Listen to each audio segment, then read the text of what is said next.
Bonsoir à toutes et à tous et bienvenue dans cette édition régionale de France 3 Auvergne. En voici le sommaire. À Montpérou, nous parlerons aussi embouteillage, mais d'un point de vue viticole. Des vignerons organisent là-bas des visites œnologiques et parlent de leur terroir. Passons au jus de raisin, difficile à croire, mais il y a un siècle, la région Auvergne était couverte de vignes. Entre-temps, la guerre, l'industrie, le phylloxéra ont mis à mal le vignoble. Mais depuis quelques années, des passionnés font revivre ce patrimoine viticole.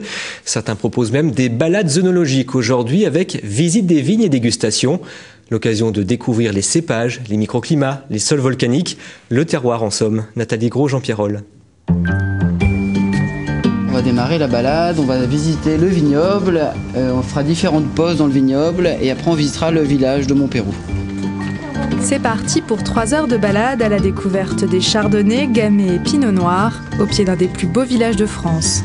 Puis juste devant, on voit une parcelle de vigne.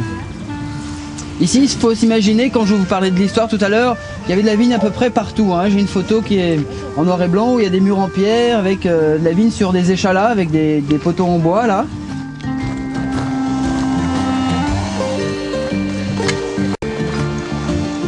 Et à votre avis, il y a eu 45 000 hectares de vignes au début du siècle. Qu'est-ce qui a fait que de 45 000, on est passé à 450 ?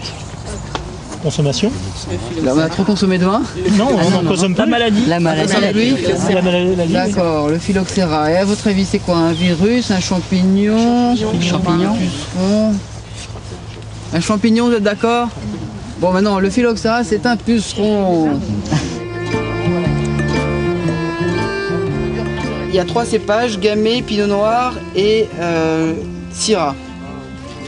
Celle-ci, c'est celle du gamay. Elle est un peu plus ronde. Vous avez vu celle-ci, c'est beaucoup plus découpé là. Donc ça c'est le pinot noir.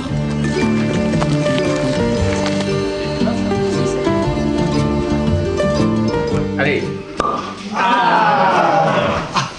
Est-ce que vous avez trouvé un peu les arômes? Il y a des notes poivrées. C'est très poivré. Si vous sentez ça, oui.